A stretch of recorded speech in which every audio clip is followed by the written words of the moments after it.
భగవంత్ కేసరి కూడా మీరు జాతీయ స్థాయిలో అవార్డు వచ్చింది. ఆ కోణంలో ఈ సినిమాని చూడొచ్చా అంటే అవార్డ్స్ పరంగా? డెఫినెట్గా సార్, ఈ సినిమాలో కూడా మంచి story, emotion and family moments అన్నీ ఉన్నాయి. డెఫినెట్గా ఎమోషనల్ ఫీలింగ్గా చూస్తే ఈ సినిమాకి కూడా అదే ఛాన్స్ ఉంటుందండి. సుష్మిత గారు. అనిల్ గారు, నేను వెంకట్ ఎన్టీవీ అండి. నాకు నచ్చిన డైలాగ్ అంటే చిరంజీవి గారిది ఠాగూర్ సినిమాలో ఏంటంటే పని చేయించుకోవటం మన హక్కు, దాని లంచంతో మాత్రం కొనొద్దు. చిరంజీవి గారిలా చెప్తారా, ట్రై చేస్తారా? చిరంజీవి గారిలా ట్రై చేస్తారా? పని చేయించుకోవటం మా హక్కు అనేది ఆయన స్టైల్లో.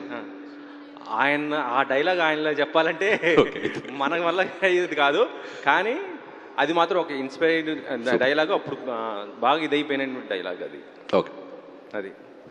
సో ఇప్పుడు ఈ సినిమా గురించి వస్తుంటే లాస్ట్ ఇయర్ సంక్రాంతికి వస్తున్నాం వెంకీ మామూలు, ఇప్పుడు ఇది ఈ ఇద్దరితో చేస్తున్నప్పుడు మీకు ఎలా అనిపించింది ఇద్దరిని?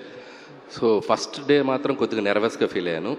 అండ్ ఇద్దరు స్టార్స్ని ఒక ఫ్రేమ్లో చేంజ్ చేయప్పుడు డైరెక్టర్గా నేను వాళ్ళకి యాక్టింగ్ చెప్పేటప్పుడు, ఇద్దరికి చెప్పేటప్పుడు ఎలా చెప్పాలని చిన్న నెర్వస్ ఫీల్ అయ్యాను. కానీ ఇద్దరు మనకి ఒక ఇంటర్ స్టూడెంట్స్లా క్లాస్లో బ్యాక్ బెంచ్లో అల్లరి చేస్తారు కదా, సో అలా కలిసిపోయి ఎంత అద్భుతంగా చేశారంటే అసలు నాకు అసలు జీరో స్ట్రెస్, అసలు ఏమీ లేదు, హ్యాపీగా వాళ్ళతో కలిసిపోయి పనిచేశాను నేను. అండ్ హ్యాట్స్ ఆఫ్ టు ఇద్దరు హీరోలు, చిరంజీవి గారు, వెంకటేష్ గారు. ఇద్దరు కాంబోలో సాంగ్ వస్తుందన్నారు, అది నాటును మించిపోయేలాగా ఆ స్టెప్ ఏదో వేయిస్తారు, హుక్ స్టెప్ అనేసి బాగా వినిపిస్తుంది సోషల్ మీడియాలో. అంటే నాటు స్పీడ్ వేరు, ఈ పాట స్పీడ్ వేరు. బట్ ఇది ఇద్దరు కలిసి నటించడం ఒక ఫ్రేమ్లో ఒక ఎగ్జైట్మెంట్, ఇద్దరు కలిసి డ్యాన్స్ చేయడం కూడా మనకి చూడటానికి ఐ ఫీస్ట్లా ఉంటుంది. సాంగ్ కూడా ఎక్స్ట్రాడినరీ సాంగ్, అది త్వరలో మీ ముందుకి రిలీజ్ చేయబోతున్నాం. మీరు కూడా హీరో లాగా ఉన్నారు, ఆన్ స్క్రీన్ మీద ఎప్పుడు కనిపించబోతారు ఏంటి అసలుకి?